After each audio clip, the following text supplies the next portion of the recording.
Baik. Assalamualaikum warahmatullahi wabarakatuh. Eh, alhamdulillah ala min ni'mati wa ni'mal Islam. Asyhadu an la ilaha illallah wa asyhadu anna puji syukur atas kehadiran Allah Subhanahu wa taala yang telah melimpahkan rahmat dan hidayah kepada kita semua. Baiklah, sebelumnya perkenalkan nama saya Muhammad Zikra, NPM 211007012016, Prodi Kesehatan Masyarakat dengan mata kuliah Epidemiologi Penyakit Tidak Menular dengan dosen pengampu mata kuliah Bapak Nova Arisman. Baiklah, langsung aja kepada materi pembahasan yang saya buat. Yang pertama, pengertian epidemi. Terjadinya penyakit merupakan interaksi antara agen penyakit manusia dan lingkungan sekitar. Untuk penyakit menular, proses terjadinya pada akibat interaksi antara agen penyakit atau disebut dengan mikroorganisme hidup manusia dan lingkungan, sedangkan untuk penyakit tidak menular, proses terjadinya penyakit akibat interaksi antara agen dan penyakit manusia dan lingkungan. Penyakit tidak menular dapat bersifat akut, dapat juga bersifat kronis. Penyakit tidak menular mulai meningkat bersama dengan lifespan pola hidup pada masyarakat. Lifespan meningkatkan karena adanya perubahan-perubahan di dalam kondisional, meningkatkan ilmu pengetahuan, perubahan perilaku. Selanjutnya, situasi kesehatan masyarakat Indonesia berdasarkan isu terakhir. Masalah kesehatan di Indonesia seakan-akan belum menemukan jalan terang penyelesaiannya. Hal ini sudah selayaknya menjadi perhatian utama dari pemerintah. Pada kasus kematian ibu saat melahirkan, data dari Organisasi Kesehatan Dunia atau disebut WHO pada tahun 2015 menyebutkan bahwa angka kematian ibu di Indonesia berada di angka 305 untuk setiap 100 ibu melahirkan. Kondisi yang jauh berbeda terjadi pada negara. WHO tercatat rata angka kematian ibu di negara-negara maju berada di angka 12-14 kasus per 100.000 kelahiran.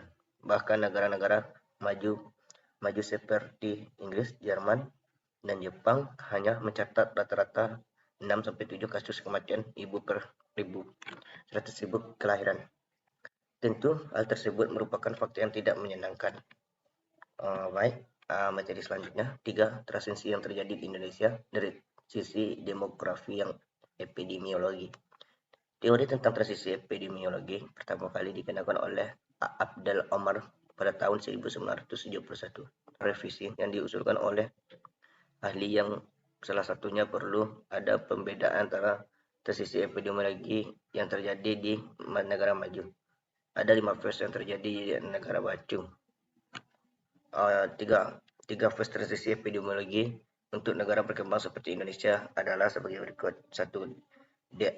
The age of pestilence of famine, masa wabah dan kelaparan.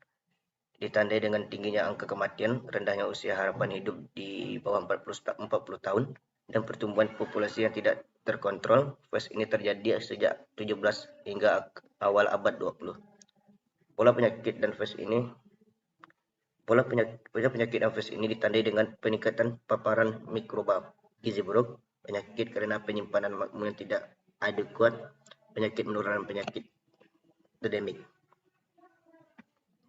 Baik, yang kedua, the age of receding pandemic, masa menurunnya pandemi, ditandai dengan penurunan angka kematian karena penurunan epidemiologi dan meningkatkan usia harapan hidup menjadi sekitar 55 tahun. Masa ini terjadi pada pertengahan abad 20. Pada fase ini mulai terjadi pergeseran pola penyakit dan kematian. Yang awalnya dikarenakan penyakit infeksi, kini disebabkan karena penyakit degeneratif dan kronik. Yang ketiga, the age of triple health burden atau disebut dengan masa tiga beban kesehatan, ditandai dengan penurunan signifikan angka kematian dan peningkatan usia harapan hidup untuk menjadi 70 tahun. Fase ini terjadi pada abad 20 di awal abad 21. Fried dan Gomez terus mengatakan triple bundle of disease pada negara berkembangnya di fase ini meliputi A. Timbulnya masalah kesehatan klasik. B. Meningkatkan tantangan penyakit tidak menular. C. Munculnya permasalahan kesalahan yang berhubungan dengan globalisasi. Berdasarkan teori tersebut, disimpulkan bahwa Indonesia berada di fase ketiga, yaitu the age of triple heights, blunder atau masa tiga beban kesehatan. Baik, yang selanjutnya pengertian PTM atau disebut dengan penyakit tidak menular. Penyakit tidak menular ada ya, penyakit yang tidak dapat ditularkan kepada orang lain. Berarti penyakit tidak menular biasanya terjadi karena faktor keturunan dan gaya hidup atau disebut dengan lifestyle yang tidak sehat. Meskipun bersentuhan dengan si penderita, Anda tidak akan tertular penyakit tersebut. Berikut ada contohnya yaitu diabetes, reumatik, sariawan, hipertensi, osteoporosis, depresi. Baik, yang selanjutnya 5 perbedaan antara penyakit tidak menular dan penyakit menular beserta contohnya. Baik, yang dapat dari saya, proses terjadinya penyakit tidak menular terjadi akibat interaksi antara agen penyakit atau disebut dengan mikroorganisme hidup manusia dan lingkungan. Sedangkan penyakit menular proses terjadinya interaksi antara agen penyakit atau disebut dengan non-living agent manusia dan lingkungan. Penyakit tidak menular dapat bersifat akut dan dapat bersifat kronis. Pada epidemiologi penyakit tidak menular, terutama yang akan dibahas ada penyakit yang bersifat kronis. Contohnya penyakit tidak menular yaitu malaria, flu burung, HIV atau disebut dengan AIDS dan DBD. Contoh penyakit tidak menular, kanker, kardiovaskular, atau disebut dengan jantung, dan terakhir diabetes.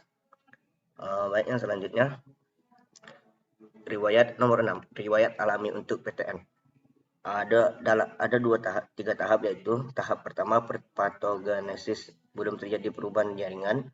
Tahap kerentanan, state of susceptibility. Nomor 2, tahap patogenesis, setelah terjadi perubahan jaringan. Subklinis, tahap preklinis. Fake klinis. 3, fake penyembuhan, catat atau kematian.